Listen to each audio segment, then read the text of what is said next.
Hey guys, it is planner season and I am ready to start thinking about 2025.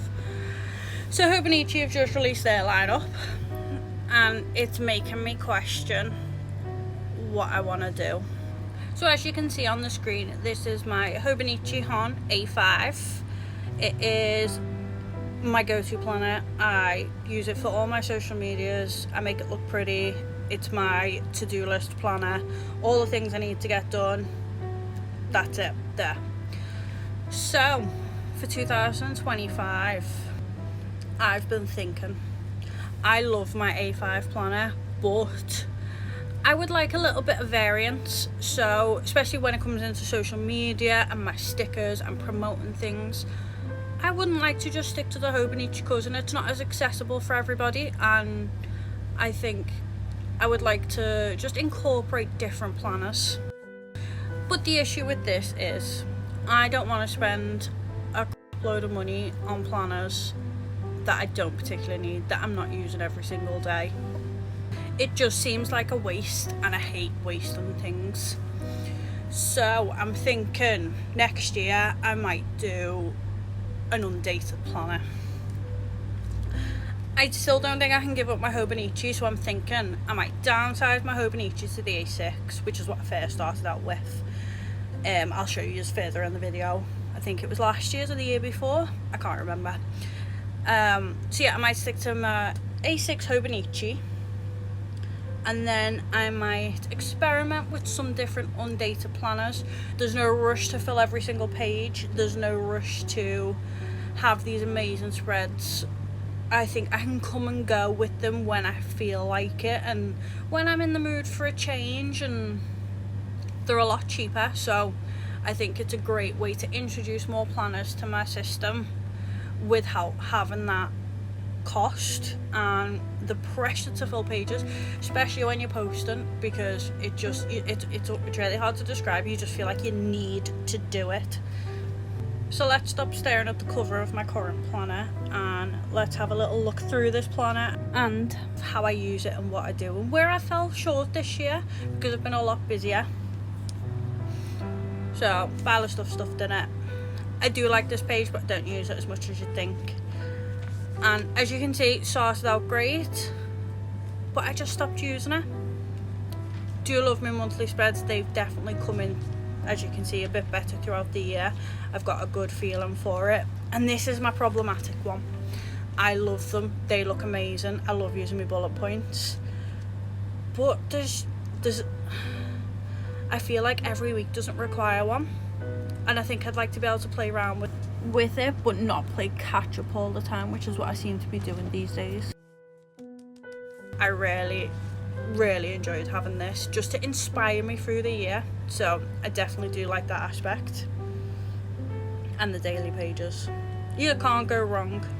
I have noticed as the year's gone on though, I've struggled to fill the A5, and not necessarily because I've not had as much to do, but I feel like recently the stuff that I'm doing, it takes so much more time now that I can't fill out. So this is it in comparison to the A6.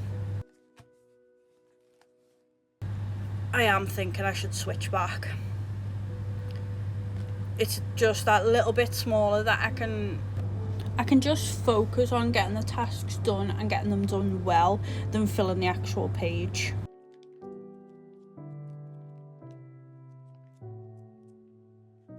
I am thinking, yeah, I'm just convincing myself here as I'm doing this video. Yeah, I think I'm going to switch to the A6.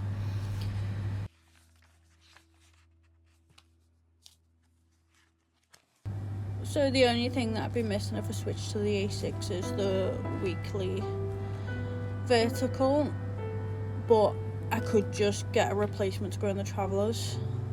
Yeah, I think I'll do that.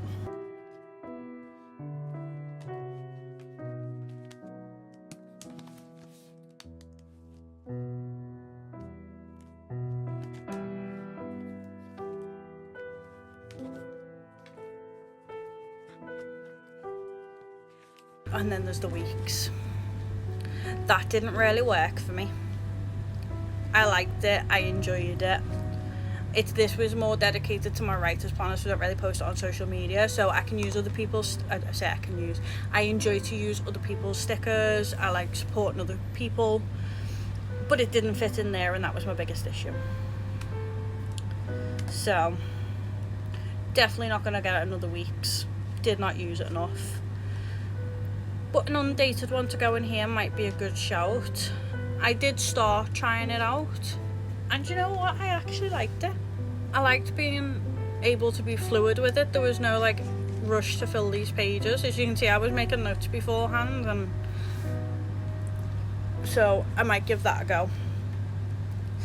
I do want to also support some other brands, but it's once again, there's only so many planners you can have, and there's only so many I can carry. But at least if I'm just doing like 1 week in one and 1 week in another, just to get a feel for it, it might be alright. Oh, I'm gonna be sad when all those stickers are gone. I always do that every year. I do a little sticker shop. I get to support other shops, and all these stickers just inspire me to be better and draw better and believe in myself better. These are the companies that I aspire to be like, and it's nice to appreciate their work. And finally, my file of facts personal. This goes to 2025, and I've crammed unbelievable amounts of sticky notes in here, and this is all just, I use it to like, it's a bit of everything. It's a messy one. It doesn't go on social media very often. It's where I plan ahead, and ideally it's going to be like a business related one. My business is not big enough right now that it's a strict business only one, so I just sort of write down a bit of everything, from YouTube ideas to when new releases are coming out and what's going to be in them. It's just a bit of everything, and I think I want to use that heavily. That was a lot of rambling about my current planner situation, previous planners, and some thoughts on the new planners. Let's look at all the planners that I've got on hand and do some pros and cons, and just have a bit more of a thought session, preferably a bit structured. I'll be back. So the A5 Hobonichi Hon. It's been a great all-around planner. I've enjoyed the variant on spreads. I've enjoyed the page size somewhat. I've enjoyed the whole planner in general. It's just been really good. However, recently I've really struggled to fill the page, and for me personally, that's just something I feel like I have to do. I have to fill the page. I have to get a pretty spread. What I think's best for me is to just go for a size smaller and sacrifice one of the variants of spreads. Oh, the Hobonichi Teto. I really enjoyed this. Was my first ever like properly bound book planner that I really like. I started to take planning seriously, and do you know what, I just remember being over the moon with it. I think it was a bit on the smaller side, but if I was going to add in a different planner to say maybe something focused on a different subject, I think this could really work. I really enjoyed it. I think it's a great starter planner for anyone if you can get a hold of a Hobonichi, but any other A5 grid based planner could work just as well. I might try and do a video on that at some point, just to get thoughts flowing and stuff. We shall see. The Hobonichi Weeks. I can see why this planner makes so many people happy, why it fits into their routine so well, but there's just a few little things that mean it doesn't work for me. I find like the size is great, but considering all the other stuff that I carry around, it doesn't really fit in well. I enjoyed the spreads, but it's not something I'd do every week. But if, say for example, I took out the Hobonichi Hon and then replace it with this as well, that could work. But I think I want to experiment more out of the side of Hobonichi. Knowing me though, I'll have to buy enough to make the shipping worthwhile, and I'll still probably end up with one. Hopefully not, because that sounds like a waste. And the Traveller's Notebook. I love this thing. It's so universal. It's great. I think if my Hobonichi Weeks fit in here better, it'd be a dream. but it doesn't. So I think for me, I'm gonna try an undated version of the Travelers weekly and month. Am I gonna do monthly? No, I'm not gonna do monthly. I'm gonna do the weekly one. I say this, did I literally placed my order while I've been doing this video. So I thought, trying to get on top of all my planners, and I can't remember. I know I bought 2 inserts for it and I can't think of what they are. One was definitely the weekly spread. I might have done the monthly spread as well, which, thinking about it, I didn't think I need actually. But it's undated, so there's no rush to use it. I can always save it for the year after. But yeah, I think this is great for being universal. You can personalise it however you want, and I'm looking forward to trying out their spreads to see if that works with what I'm going for. We shall see, and I think I'm really looking forward to maybe experimenting with this one. What's on the screen right now is the Midori notebook that I'm currently using for my stationery challenge, and I think it's a Stalogy, I don't know if that's pronounced correctly, 365.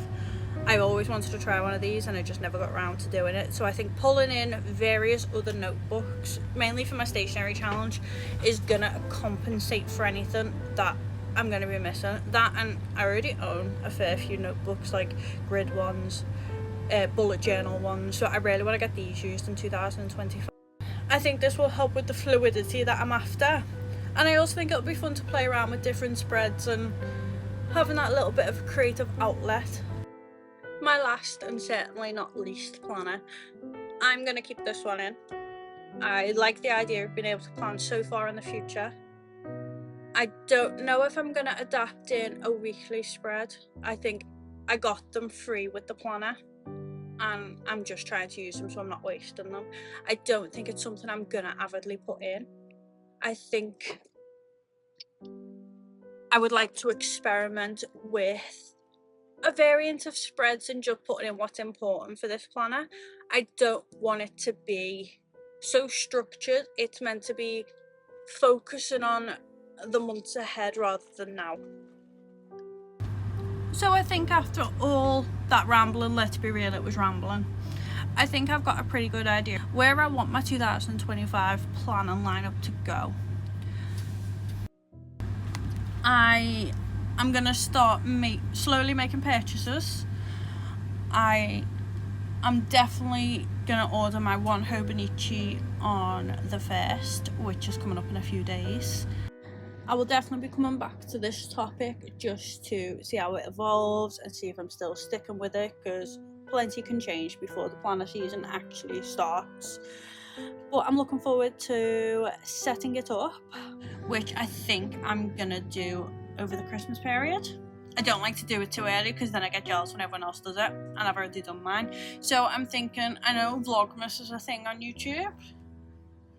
I don't know if I'm gonna have the time to do every day, but I might try and do an increased number of videos just to get us in the mood for the new year. I'll be looking forward to see how that goes anyway. More rambling. I'm in a rambling mood today. Let me know what planners you want to use.